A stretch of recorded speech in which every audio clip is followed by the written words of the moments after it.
안녕하세요, 헨입니다. 오늘은 OGQ 이모티콘에 대해서 이야기를 한번 해볼 건데요. OGQ 크리에이터 스튜디오로 들어가 보면 이렇게 스튜디오가 이번에 개편이 됐거든요.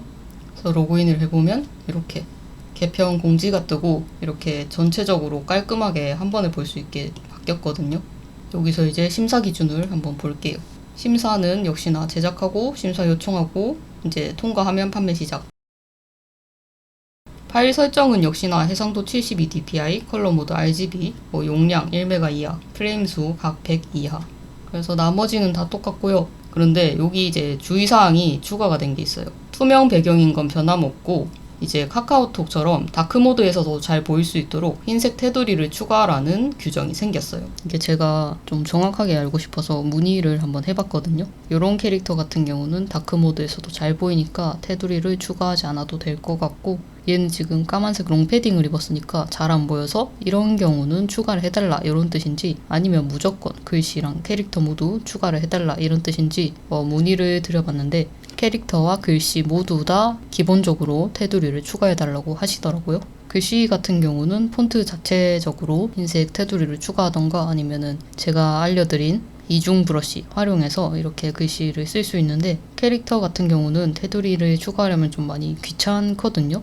근데 어쨌든 캐릭터와 글자 모두 다 흰색 테두리를 넣어달라고 하니까 아무래도 포토샵을 사용하는 게 조금 더 작업하기가 편할 것 같고, 그렇다고 프로 크리에이트로 이걸 할 수 없느냐? 그건 아니거든요.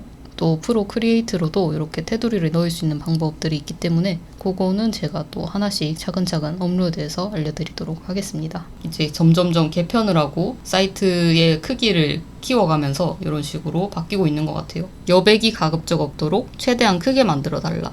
이게 이모티콘 제한 사이즈라면 너무 더 작게 그릴 경우 여백이 많이 남으니까 최대한 사이즈에 맞춰서 꽉 차게 그려달라는 거고, 스티커 내에 글씨가 들어가는 경우 가독성을 고려하여 작업해주세요. 이런 식으로 글자가 들어갈 때 너무 작으면 눈에 잘 안 들어오기 때문에, 얘는 지금 가로형 스티커인데 가로에 맞춰서 넣어놔서 그렇게까지 가독성이 떨어지는 것 같진 않아요. 근데 이제 이거를 만약에 손글씨로 썼는데 저처럼 개판일 수 있잖아요. 이렇게 쓰면 당연히 잘 보이지 않겠죠. 너무 흘려서 썼고 명확하지 않고, 그리고 두께가 너무 가늘고, 그래서 잘 안 보이니까 이렇게 크게 써달라는 얘기죠. 잘 보일 수 있도록. 그래서 이거는 좀 극단적인 예시긴 한데 어쨌든 가독성을 고려해서 잘 보이게 써달라는 이야기입니다. 그래서 OGQ 크리에이터 마켓도 이제 심사 기준이 대폭 강화된 것 같거든요. 파일 설정을 준수하지 않았거나 파일명 뒤에 확장자만 바꿔서 업로드한 경우. 근데 OGQ는 파일 설정 자체는 원래부터 약간 많이 준수하는 편이긴 했어요. 카카오톡이랑 다르게 파일명 자체를 1, 2, 3 이렇게 순서대로 정해야 되고, 파일 종류도 다 맞춰야 되고, 그런 식으로 했었고, 글씨가 지나치게 많거나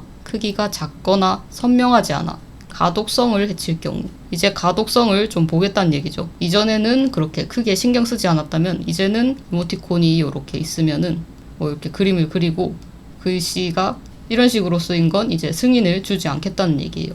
똑같은 사이즈의 이모티콘을 그린다면 캐릭터를 이 정도 크기로 크게 그리고 이 정도로는 써줘야 잘 보이겠죠? 이렇게 쓰는 것보다는. 그래서 이제 전반적인 퀄리티를 신경 쓰겠다는 얘기인 것 같아요. 욕설, 폭력, 비방 여기는 당연히 안 되는 거고, 그전부터 안 됐었고요. 콘텐츠의 내용이 커뮤니케이션에 도움이 되지 않거나 서비스의 품질을 떨어뜨리는 경우.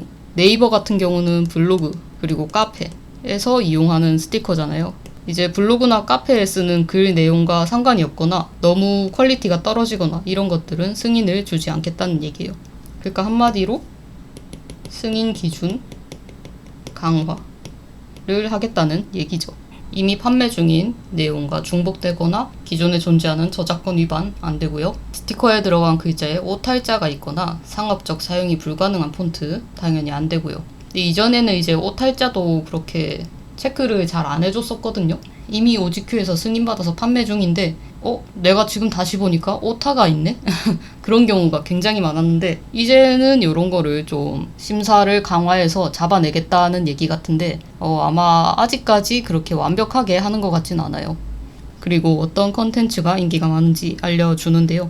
블로그, 카페 등 포스팅에 사용하기 좋은 내용, 딱 이런 거죠. 여기서 잠깐, 바쁘다 바빠, 이런 거 포스팅할 때 많이 사용하는 내용들이잖아요. 이런 애들을 얘기하는 거고, 댓글 등 일상 대화에서 활용 가능한 내용, 네이버는 커뮤니케이션, 소통이 되게 원활하고 활발한 플랫폼이기 때문에 카페에서 고마워, 하이 이런 스티커 많이 사용하니까 대화에서 활용 가능한 내용을 말하는 겁니다. 그리고 여행, 스포츠, 사진, 음악 등 목적이 명확한 내용. 블로그나 카페, 포스팅에 주제가 있잖아요. 뭐 화장품 얘기를 한다든지 맛집, 뭐 여행 이런 거 주제를 잡고 포스팅을 하니까 거기에 맞춰서 주제가 명확한 스티커를 만들어서 제출을 해달라 이런 내용이죠.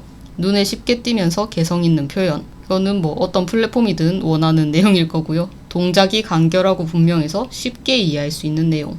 여기 있는 스티커들을 예시로 생각해 보시면 될 것 같아요. 얘는 누가 봐도 바빠 보이고 일하는 것 같고 혹은 공부하는 것 같고 그런 느낌이 나죠. 여기도 여기서 잠깐 하는 느낌이 확 나잖아요. 이거는 이제 OGQ에서 원래 권장하는 내용인데 24개의 스티커 이미지 중 자주 사용되는 스티커를 먼저 배치. 저희가 제안할 때 1, 2, 3, 4 이렇게 순서대로 배치를 해서 제안을 하잖아요. 그러면 이게 이렇게 배치한 순서대로 사용 화면에서 뜨거든요. 그러면은 만약에 자주 사용하는 안녕하세요 같은 경우 제일 밑에 있으면은 사용할 때마다 이렇게 내려가지고 밑에서 골라야 되니까 사용성이 높은 대사들을 앞쪽으로 먼저 배치를 해달라 이런 내용이죠. 그리고 24개의 스티커 이미지가 너무 유사하지 않도록 다양한 변화 주기. 이제 복부 티코는 조금 지양하겠다 그런 내용인 것 같아요. 최대한 다양하게 여러 동작이랑 표현들을 사용해서 만들어 달라는 거예요. 그러니까 전반적으로 봤을 때 이제 OGQ도 퀄리티를 어느 정도 높이고 사용성 높은 대사들을 사용해서 만들어 달라는 거죠. 일반적으로 2주 정도 심사 요청이 폭증하는 경우 조금 더 늦어질 수도 있다. 보통은 2주 정도 걸렸었는데 이제 많이 들어오면은 늦어질 수도 있다. 그러면은 한 3주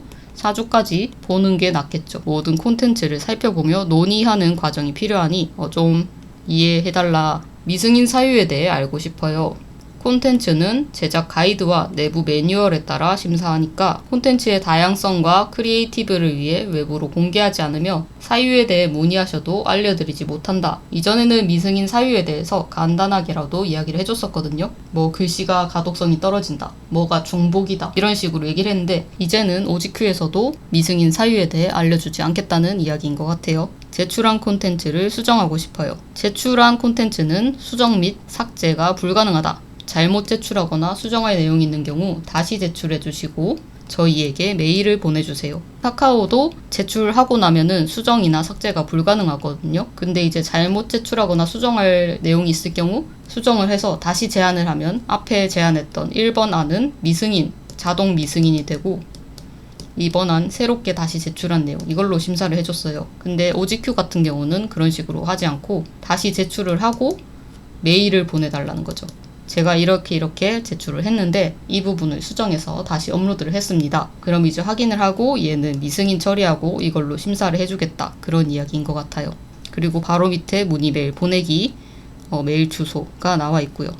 그래서 나머지는 뭐 그렇게 크게 바뀐 건 없는데 가장 크게 바뀐 건 이렇게 흰색 테두리 추가해야 된다는 규정인 것 같아요. 제가 이전에도 OGQ는 굳이 흰색 테두리를 할 필요는 없지만 장기적으로 봤을 때는 그렇게 바뀔 가능성이 있다고 계속 말씀을 드렸었는데요. 이번 개편 때 역시나 바뀌게 되었고 그리고 정산 같은 경우도 이전에는 얼마가 팔리든 한 달에 한 번 자동으로 정산이 됐었거든요. 근데 이제는 정산은 5만원부터 가능한 걸로 바뀌었습니다. 내 수익이 수수료를 떼고 5만원 이상이 되면 그때 신청을 해서 받는 거죠. 그래서 저는 지금 전체 수익금 54,000원 중에 미정산 수익금이 34,887원인 거 보니까 전체 판매 금액은 54,000원을 지금 팔았는데 이제 수수료를 빼면은 34,000원 밖에 안 되기 때문에 아직 정산 신청을 할 수가 없고요.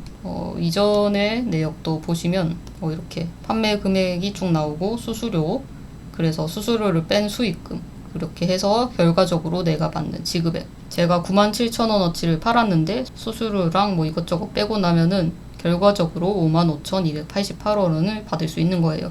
77,000원을 팔았을 때도 49,000원 정도 받았고요. 이제 지금도 54,000원어치 팔았는데 수수료가 있어서 이걸 제외하고 나면 지금 34,887원. 그리고 이거는 다 자동적으로 세금 신고가 들어가기 때문에 따로 뭐 신고하실 필요는 없습니다. 사업자 같은 경우는 아마 좀 다를 텐데 저희 같은 일반인들은 그냥 알아서 원천 징수하고 들어오는 거기 때문에 세금 신고는 알아서 다 되거든요.